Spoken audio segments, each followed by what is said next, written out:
What's up, music fans of the internet? I'm Kevin. I'm Derek.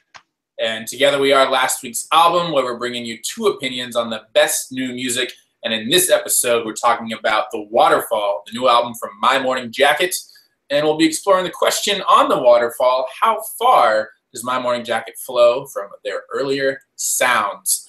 But before we get into all that, we'll kick things off like we always do with our own little waterfall, drinking a beer. Cheers, Derek, and everyone at home. Cheers, Kevin. Cheers, everyone at home. And we'll start with a little background in case you're not familiar with My Morning Jacket. They are a Louisville, Kentucky-based quintet who make southern indie rock, if you want to call it that.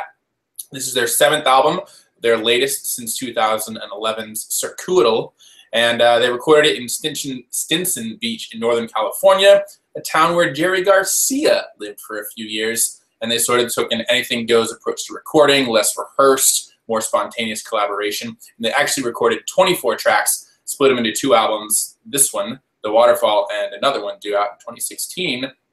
And the album title is a metaphor for how life is constantly beating you down, and you really have to take time to stop it and get through, according to frontman Jim James. So, with all that being said, let's talk about what the album actually sounds like. Derek, what do you think? Kevin, I think the Waterfall sounds like My Morning Jacket went camping or watched a lot of Discovery Channel and then made an album about it. Nice. I like that. I think this sounds like My Morning Jacket going on a whitewater rafting trip with Crosby, Stills, Nash & Young and Pink Floyd. Nice, nice. I know her. Yeah, totally see that.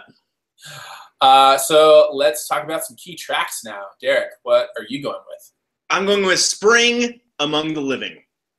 All right. I'm going with In Its Infancy, The Waterfall. Those are parentheses. Why don't you kick us off there, Derek? Well, Kevin, Spring Among the Living. By the way, a lot of parenthetical phrases in track titles on this album. So I hope you like parenthetical phrases. But Spring Among the Living overall is really this slow builder of a tune. It kind of opens with these dueling, tension-building, descending guitar riffs. There's ambient background sounds throughout. In the pre-chorus, there's a pounding snare drum beat that just gets things moving. Piano, strings make a subtle entrance about halfway through.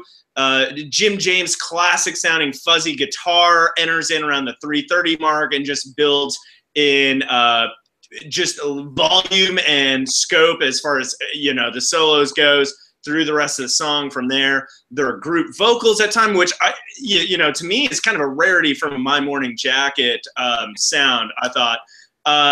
And there were guttural shouts, which Jim James is a great singer, not a lot of guttural shouts. So just a lot of things, some things, classically My Morning Jacket, and then some new things here, all in the same song. Lyrically, they use hibernation as a metaphor to describe the elation of rising from a long slumber and joining the living world again. Example here, he says, among the living again, I didn't think I'd make it. And so I really like that thing. That was kind of the chorus. And so, if you think from a slow building, it just builds momentum and, gets to that peak of just being exuberant for being alive. So very fantastic. Love Spring Among the Living. Nice. Now I'm going to talk about my key track. It's called In Its Infancy, The Waterfall. And it's sort of three movements in this one song. The first of which, they sort of start off singing the word again, repeated over and over sort of pulsing drums and piano. Then the sort of second movement / verse, you get these soulful layered vocals over bouncy synth, piping guitar, and echoing chimes. And then for a minute, it goes back to this sort of trancey again movement as that sort of comes back in, and then crescendos right into the third movement / chorus, which gives these really proggy vibes. They sing different iterations of I Stopped the Waterfall, and we also get blaring guitars, spacey synth, choppy drums, guitars ring and shred as Jim James wails over them, And the second movement of trippy sort of soul returns for the outro of the song. Overall, just a really sprawling track with really inventive music that echoes the song's theme of exploration and sort of letting a waterfall of an idea flow forth. So let's talk about some best lyrics. Derek, what are you going with? Well, there were a lot to choose from, but I'm taking one from a track called Thin Line. No parenthetical phrase on this one. And he says, well, it's a thin line between lovin' and wasting my time. And I just thought the simplicity was fantastic there, said a lot, and yeah, it was great. Great one-liner right there. Nice. I'm going to go with one from the last song, Only Memories Remain. And the line goes, the names and places have all been changed, but the identity remains the same. As time and space do what they will, the spirit, so vogue, can never be killed. For me, it just encapsulates this album. A lot of people are talking about whether this is the new My Morning Jacket or a return to form for My Morning Jacket. But you can't deny that the spirit of these guys always comes through, no matter what the album is, especially here on the Waterfall.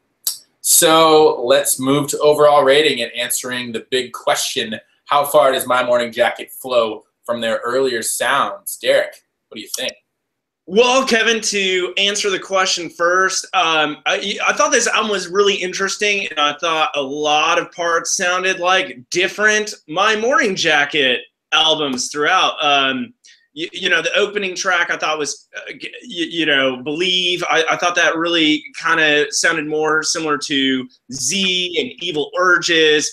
But then the track he talked about in its infancy, I thought the beginning, the acoustic guitar parts, or I'm thinking of a different track, sound very much like their early stuff, minus the vocals recorded in a silo, which I still kind of miss that aspect of it. So I really like the way they captured or reimagined a lot of their earlier sounds. But conversely, and on the, you know, directly related to this, you know, maybe not as much experimentation as I would have hoped for. I guess you could say they didn't explore uncharted waters, pun intended. But overall, I really liked it. I really like My Morning Jacket. I think you're exactly right. Their spirit still shines through. And I mean, it's hard for me to nitpick My Morning Jacket album because they're just solid throughout. So I'm giving this a very, very strong 4. Right on. I think we're mostly in agreement here. How far does My Morning Jacket flow from earlier sounds? I think it's a bit darker and headier, especially than their recent releases. A bit more experimental and ambitious than their early stuff. So all in all, it's kind of a mix of old and new. Overall rating, I'm going to have to give it a 4, just like you did, Derek. I thought the first half was really lush, beautiful, and pristine. And the second half is more electronic and a bit more glam in ways. They've got barn burners, they've got ballads, and the overall theme of this sort of like a Rolling Stone gathers no moss really comes through nice and strongly. The only reason I can't give it a 5 is for the same reason, Derek. It feels a bit too familiar. A band as great as My Morning Jacket, I really thought they would push themselves into something totally new. We get that, or at least a glimpse of that, in the key tracks we actually brought up here tonight, Derek, in its infancy and spring, but I would have liked a lot more of that sort of impressive mix of disparate sounds that they definitely achieved on those 2 tracks. So, Kevin, maybe this is just a genius way to like blow our minds in 2016 when that next album's released. I wouldn't put it past Jim James, frankly. I really, really hope so. But nonetheless, as you said, a My Morning Jacket album is always a great album. So can't fault them too much. We'll give them that collective 8 out of 10. So definitely check out the Waterfall and let us know what you guys think. And don't forget to subscribe to us here at Last Week's Album, where we're always bringing you 2 opinions on the best new music. And as always, I'm Kevin. I'm Derek. We'll see you next time, guys. Cheers.